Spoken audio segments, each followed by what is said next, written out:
News Karnataka ಫಸ್ಟ್ಗೆ ಸ್ವಾಗತ. ಇಂದಿನ ಪ್ರಮುಖ ಸುದ್ದಿಗಳು. ನಮಸ್ತೆ, ನ್ಯೂಸ್ ಕರ್ನಾಟಕ ಒಂದು ಚಾನೆಲ್ಗೆ ಸ್ವಾಗತ. ನಾನು ಅಪೂರ್ವ ರಾಘವೇಂದ್ರ. ಈ ದಿನದ ದೇವನಹಳ್ಳಿ ಪಟ್ಟಣದ ಬಿಗ್ ಬ್ರೇಕಿಂಗ್ ನ್ಯೂಸ್.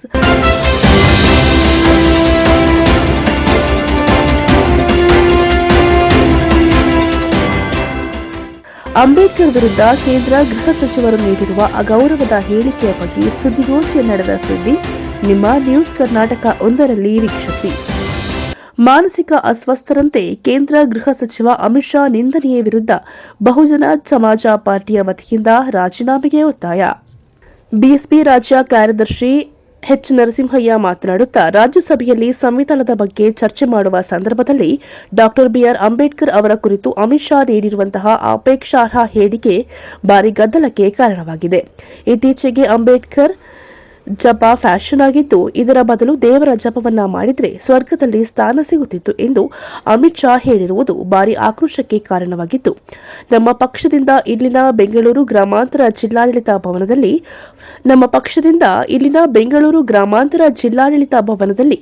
ಪಕ್ಷದಿಂದ ಪ್ರತಿಭಟನೆ ಹಮ್ಮಿಕೊಳ್ಳುವ ಸಂಬಂಧ ವರಿಷ್ಠರ ಸೂಚನೆಯಂತೆ ತುರ್ತು ಪತ್ರಿಕಾಗೋಷ್ಠಿಯನ್ನ ಕರೆಯಲಾಗಿದೆ ಎಂದು ಬಿಎಸ್ಪಿ ರಾಜ್ಯ ಕಾರ್ಯದರ್ಶಿ ಎಚ್ ನರಸಿಂಹಯ್ಯ ಅವರು ತಿಳಿಸಿದರು.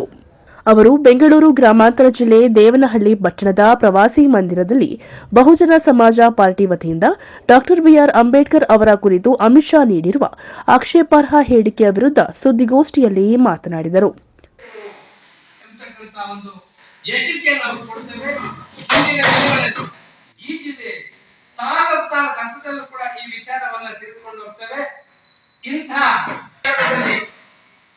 ಕಾಂಗ್ರೆಸ್ ಪಕ್ಷ ಬಾಬಾ ಸಾಹೇಬರು ಸತ್ತಾಗ ಒಂದಡಿ ಜಾಗವನ್ನು ಕೂಡ ಕೊಡಲಿಲ್ಲ. 2 ಬಾರಿ ಚುನಾವಣೆ ನಿಂತಾಗ ಅವಮಾನಿತರಾಗಿ ಸೋಲಿಸ್ತಾರೆ. ಜವಾಹರ್ಲಾಲ್ ನೆಹರು ಅವಮಾನಿಸ್ತಾರೆ. ಇವರಿಗೆ ಇಂಥವರು ಕೂಡ ಇವತ್ತು ಬಾಬಾ ಸಾಹೇಬರ ಫೋಟೋಗಳನ್ನ ಬಿತ್ತರಿಸೋದ್ರ ಮುಖಾಂತರ ನಮಗೆ ನಕಲಿ ಬಾಬಾ ಸಾಹೇಬರ ಪ್ರೇಮವನ್ನು ವ್ಯಕ್ತಪಡಿಸೋದು ಕೂಡ ನಾವು ಖಂಡಿಸ್ತೇವೆ. ಬಹುಶಃ ಇದು ಸಮಾನತೆಯ ಮನಸ್ಸನ್ನುಳ್ಳ, ಸಮಾನತೆಯನ್ನ ಸರ್ವರಿಗೂ ಸಮಪಾಲನ್ನು ಕೊಟ್ಟಿರ್ತಕ್ಕಂಥ ಈ ದೇಶದ ಸಂವಿಧಾನವನ್ನ ಗೌರವಿಸತಕ್ಕಂಥ ಸಾಮಾನ್ಯ ಪ್ರಜೆಯೂ ಕೂಡ ಈ ಒಂದು ವಿಕೃತ ಮನಸ್ಸು ಕೊಟ್ಟಿರ್ತಕ್ಕಂಥ ಬಿಜೆಪಿ ಮತ್ತು ಕಾಂಗ್ರೆಸ್ ಅನ್ನ ಕಠೋರವಾಗಿ ಖಂಡಿಸ್ತೇವೆ. ನಮ್ಮ ಜಿಲ್ಲೆ ಇದಕ್ಕೆ ನಮ್ಮ ಸಮಿತಿ ಬಹುಜನ ಸಮಾಜ ಪಕ್ಷ ಇದನ್ನು ತೀವ್ರವಾಗಿ ಖಂಡಿಸ್ತಕ್ಕಂಥ ವಿಷಯವನ್ನ ಇವತ್ತು ನಾನು ತಿಳಿಸಲು ಬಯಸ್ತೇನೆ. ಬಹುಜನ ಸಮಾಜ ಪಾರ್ಟಿಯ ಜಿಲ್ಲಾ ಅಧ್ಯಕ್ಷ ಎಚ್ ನರಸಿಂಹರಾಜು ಅವರು ಮಾತನಾಡಿ, ಗೃಹ ಸಚಿವರು ರಾಷ್ಟ್ರದ ಕ್ಷಮೆಯಾಚಿಸಬೇಕು. ಬಿಜೆಪಿ ಮನುವಾದಿ ಪಕ್ಷ. ಆ ಪಕ್ಷದ ನಿಜವಾದ ಬಣ್ಣ ಈಗ ಮತ್ತೊಮ್ಮೆ ಬಯಲಾಗಿದೆ. ಅಮಿತ್ ಶಾ ಅವರನ್ನ ಸಂಪುಟದಿಂದ ಕಿತ್ತೊಗೆಯಬೇಕು. ಮುಂಬರುವ ಚುನಾವಣೆ ವೇಳೆ ಅಂಬೇಡ್ಕರ್ ಪರ ನಿಲ್ಲುವ ಇವರು ಎಲ್ಲರೂ ಬಿಜೆಪಿಯಿಂದ ಹೊರಬರಬೇಕು. ಚುನಾವಣೆಯಲ್ಲಿ ಪಕ್ಷಕ್ಕೆ ತಕ್ಕ ಪಾಠವನ್ನ ಕಲಿಸಬೇಕು. ಗೃಹ ಸಚಿವರು ತಮ್ಮ ನಾಚಿಕೆಗೇಡಿನ ಹೇಳಿಕೆಯನ್ನ ತಕ್ಷಣ ಹಿಂಪಡೆಯಬೇಕು ಎಂದು ಹೇಳಿದರು. ಶೂದ್ರ ಸಮಾಜ ಸಾವಿರಾರು ವರ್ಷಗಳಿಂದ ದೇವರು ದೇವಸ್ಥಾನಗಳನ್ನ ಪೂಜೆ ಮಾಡ್ತಾನೆ ಬಂದಿದ್ದೀವಿ. ರಾಮರ ಭಜನೆಗಳು ಮಾಡಿದ್ದೀವಿ, ಎಲ್ಲರೂ ಭಜನೆಗಳು ಮಾಡ್ಕೊಂಡು ಬಂದಿದ್ವಿ. ಸಾವಿರಾರು ವರ್ಷ ವಿದ್ಯೆನೇ ಇರ್ತಿದ್ದ ಈ ಶೂದ್ರ ಸಮುದಾಯಗಳಿಗೆ, ಎಲ್ಲಾ ಜಾತಿಗಳಿಗೂ, ಮಕ್ಕಳಿಗೆ, ಎಸ್ಸಿ ಎಸ್ಟಿ ವರ್ಗಗಳ ಎಲ್ಲಾ ಶೂದ್ರ ಜಾತಿಗಳಿಗೆ ಸುಮಾರು 6,000 ಜಾತಿಗಳಿಗೆ ವಿದ್ಯೆನೂ ಇರ್ಲಿಲ್ಲ, ಸ್ಕೂಲ್ಗಳು ಇರ್ಲಿಲ್ಲ, ವಿದ್ಯೆ ಅಧಿಕಾರ ಯಾವುದೂ ಇರ್ಲಿಲ್ಲ. ಬಾಬಾ ಸಾಹೇಬ್ ಕೊಟ್ಟ ಸಂವಿಧಾನದಿಂದ ಇವತ್ತು ಎಲ್ಲರೂ ವಿದ್ಯೆ ಪಡ್ಕೊಂಡಿದ್ದಾರೆ, ಓಟ್ನಾಗ ಪಡ್ಕೊಂಡು ಮಿನಿಸ್ಟರ್ಗಳಾಗಿದ್ದಾರೆ, MLAಗಳಾಗಿದ್ದಾರೆ, CMಗಳಾಗಿದ್ದಾರೆ, ಪ್ರಧಾನ ಮಂತ್ರಿಗಳಾಗಿದ್ದಾರೆ. ಅದೇ ಓಟ್ನಾಗ ಇವತ್ತು ಎಲ್ಲರೂ ಗೌರವ ಸಿಕ್ಕಿದೆ, ಎಲ್ರಿಗೂ ಗೌರವ ಸಿಗ್ತಾ ಇದೆ, ಒಳ್ಳೆ ಉನ್ನತ ಅಧಿಕಾರ ಸಿಕ್ಕಿದೆ ಅಂತಂದ್ರೆ ಅದು ಬಾಬಾ ಸಾಹೇಬರ ಋಣದಿಂದ, ಆ ಬಾಬಾ ಸಾಹೇಬರ ಪಾದ ಧೂಳಕ್ಕೂ ಸಮನಿಂದ ಇವತ್ತು ಅಮಿತ್ ಶಾ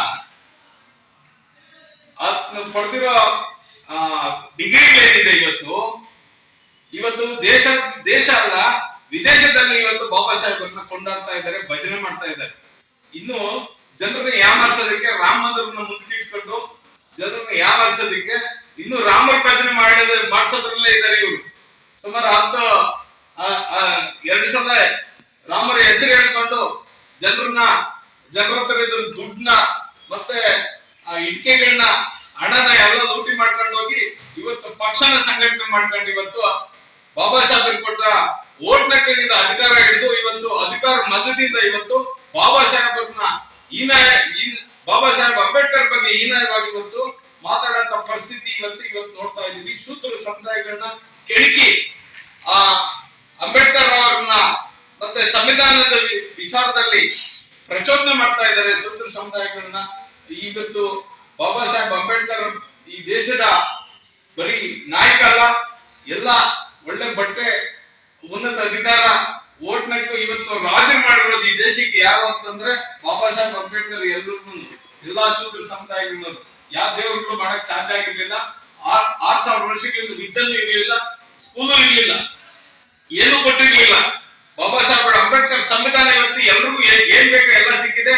ಇವತ್ತು ಸರ್ವರು ಸಂಭಾಳೋದು ಬಾಳಂತ ಒಂದು ಪರಿಸ್ಥಿತಿ ಇವತ್ತು ನಮ್ಮ ದೇಶದಲ್ಲಿ ಇದೆ ಅಂತಂದ್ರೆ ಅದು ಬಾಬಾ ಸಾಹೇಬರು ಕೊಟ್ಟಿರುವಂತ ಒಂದು ಸಂವಿಧಾನದಲ್ಲಿ ಅಳವಡಿಸಿರುವಂತಹ ಹಕ್ಕುಗಳೇ ಕಾರಣ ಅನ್ನೋದನ್ನ ಎಲ್ಲರೂ ಮನವರಿಕೆ ಮಾಡ್ಕೊಳ್ಬೇಕು. ಒಬ್ಬ ಅಮಿತ್ ಶಾ ಒಬ್ಬ ಈ ಹಿಂದೆ ಒಂದು ಕೊಲೆ ಆರೋಪದಲ್ಲಿ ಗಡಿಪಾರಾಗಿದ್ದನು.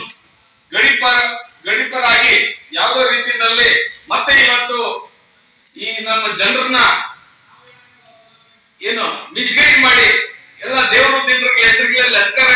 ಬಹುಜನ ಸಮಾಜ ಪಾರ್ಟಿಯ ಜಿಲ್ಲಾ ಪ್ರಧಾನ ಕಾರ್ಯದರ್ಶಿ ಎನ್ಬಿ ಮಂಜುನಾಥ್ ಮಾತನಾಡಿ, ಅಂಬೇಡ್ಕರ್ ವಿರುದ್ಧ ಗೃಹ ಸಚಿವರು ನೀಡಿರುವ ಅಗೌರವದ ಹೇಳಿಕೆ ಖಂಡನೀಯ.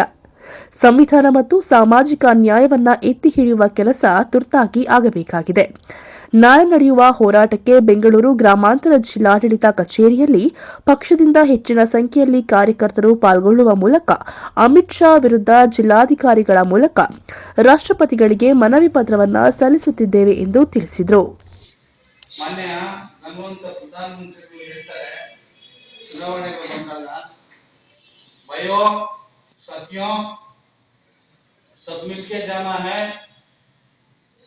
सबको साथ लेके चलना है, सबका साथ सबका विकास. ಈಗ ಪ್ರಧಾನ ಮಂತ್ರಿಗಳು ಒಂದು ಮಾತನ್ನು ಮಾತಾಡ್ತಾರೆ. ಯಾಕೆ ಇವರಿಗೆಲ್ಲ ನಾಚಿಕೆ ಮಾನ ಮರ್ಯಾದೆ ಇದೆಯಾ ಇಲ್ವ ಗೊತ್ತಿಲ್ಲ. ಸರ್ಕಾರನೇ ಡಿಕ್ಲರೇಷನ್ ಮಾಡ್ತದೆ 142 ಕೋಟಿ ಇದೀವಿ ಜನಸಂಖ್ಯೆ. ಅದ್ರಲ್ಲಿ 38 ಕೋಟಿನ ಶ್ರೀಮಂತರಾಗ್ಬಿಟ್ಟವ್ರೆ ಅಂತ ಹೇಳಿದ್ದಾರೆ. 40 ಕೋಟಿನ ಇಟ್ಕೊಂಡ್ಬಿಡ, ಇನ್ನು 100 ಕೋಟಿ ಬಡವರು. ಅದ್ರಲ್ಲಿ ಒಂದು 20 ಕೋಟಿ ಕೇಂದ್ರ ಸರ್ಕಾರ ರಾಜ್ಯ ಸರ್ಕಾರದಲ್ಲಿ ನೌಕರಿ ಮಾಡೋದು. ಇನ್ನು 80 ಕೋಟಿಗೆ ಅತಂತ್ರ, ಎಲ್ಲಾ ಕೆಲಸದಲ್ಲೂ ಅತಂತ್ರ. ಕೂಲಿ ಮಾಡೋದು, ಕಾರ್ಯ ಕೆಲಸ, ಇನ್ನೊಂದು ಪತ್ರಕರ್ತರು, ಸಣ್ಣ ಪೇಪರ್ ವರದಿ ಮಾಡೋಂಥವ್ರು, ಟೈಲರ್ ಕೆಲಸ ಮಾಡೋಂಥವ್ರು, ಇನ್ನೊಬ್ರ ಹತ್ರ ಮನೆ ಕೆಲಸ, ಅಮ್ಮನಿ ಕೆಲಸ, ಇನ್ನೊಂದು ಚಪ್ಪಲಿ ಹೊಲಿಯೋರು, ಏನೋ ಗೋಡೆ ಸುಣ್ಣ ಬಣ್ಣ ಹೊಲಿ ಅಂತ 80 ಕೋಟಿ ಜನ. ಏನ್ ಅನ್ಕೊಂಡ್ಬಿಟ್ಟವ್ರಿ ಈ ಅಮಿತ್ ಶಾ ಅವರು? ಈ 80 ಕೋಟಿ ಜನನ ನಾವ್ ಹೇಳಿದ್ದನ್ನ ಕೇಳ್ಕೊಂಡು ಹೋಗುವಂತವ್ರು ಅನ್ಕೊಂಡ್ಬಿಟ್ಟಿದಾರ? ಒಂದು ಜವಾಬ್ದಾರಿ ಇರುವಂತ ಕೆಲಸದಲ್ಲಿ ಇದ್ದು, ಹುದ್ದೆಯಲ್ಲಿ ಇದ್ದು, ಪ್ರಜಾಪ್ರಭುತ್ವದಲ್ಲಿ ಪ್ರಜೆಗಳಿಂದ ಗೆದ್ದುವಂತ ಒಬ್ಬ ಮಹಾನುಭಾವ ಮಾತಾಡುವಂತ ಮಾತಾಡು. ಇಷ್ಟಕ್ಕೂ ನಿಮ್ಗೆ ಏನ್ ಅನ್ಯಾಯ ಆಗಿದೆ ಮಿಸ್ಟರ್ ಅಮಿತ್ ಶಾ ಅವರೇ? ಸರ್ಕಾರದಿಂದ ಎಲ್ಲ ಸೌಲಭ್ಯಗಳು ಸಿಕ್ಕಿದೆ ಅಂತ ಅನುಭವನ, ಇಲ್ಲ ರಾಮ ಮಂದಿರವನ್ನ ಕಟ್ತೀವಿ ಅಂತ ಹೇಳಿ ಇಡೀ ದೇಶ ಎಲ್ಲ ಹೋರಾಟ ಮಾಡಿ ತಗೊಂಡು ಹೋಗಿದಂತ ಸಂಪತ್ನ ಯಾರಿಗೂ ಕಣ್ಣು ಕಾಣಿಸ್ದೆ ಮಾರ್ಕೊಂಡು ಉದ್ಯಮಿಗಳಾಗಿ ಆ ದುಡ್ಡನ್ನ ಜನಗಳಿಗೆ ಬಿಸಾಕಿ ಪ್ರಜಾಪ್ರಭುತ್ವದ ಹೆಸರಲ್ಲಿ ಎಲೆಕ್ಷನ್ ನಿಂತ್ಕೊಂಡು ಗೆದ್ದು MP ಆಗಿ ಹೋಗಿ ನೀನು ಒಬ್ಬ ಗೃಹ ಸಚಿವನಾಗಿ ಇಂತ ಮಾತಾಡೋದಕ್ಕೆ ನಿಮ್ಗೆ ನಾಚಿಕೆ ಆಗ್ತದೆ. ಪ್ರಧಾನಮಂತ್ರಿಗಳು ಹೇಳ್ತಾರೆ ಎಲ್ಲರನ್ನು ನಾವು ಸಮಾನತೆಯನ್ನು ನೋಡ್ತೀವಿ. ಈ ಸಂದರ್ಭದಲ್ಲಿ ಬಹುಜನ ಸಮಾಜ ಪಾರ್ಟಿಯ ಜಿಲ್ಲಾ ಸಂಯೋಜಕ ನಂಜಪ್ಪ, ಬಹುಜನ ಸಮಾಜ ಪಾರ್ಟಿಯ ತಾಲೂಕು ಅಧ್ಯಕ್ಷ ಮಲ್ಲೇನಹಳ್ಳಿ MD ರಾಮಾಂಜನಪ್ಪ, ಮುಖಂಡರಾದ ಮಂಜುನಾಥ್, ಕಾರಹಳ್ಳಿ ಮುನಿರಾಜು, ಕೋರಮಂಗಲ ನರಸಿಂಹಮೂರ್ತಿ, ರಮೇಶ್, ಜಯಲಕ್ಷ್ಮಿ, ಪಲ್ಲವಿ, ವಕೀಲರಾದ ಜಯರಾಮ್ ಹಾಗೂ ಇನ್ನಿತರರು ಈ ಸಂದರ್ಭದಲ್ಲಿ ಉಪಸ್ಥಿತಿಯಲ್ಲಿದ್ದರು. ನ್ಯೂಸ್ ಕರ್ನಾಟಕ 1 ಬೆಂಗಳೂರು ಗ್ರಾಮಾಂತರ ಜಿಲ್ಲಾ ವರದಿ ಸೀತಾರಾಮ್.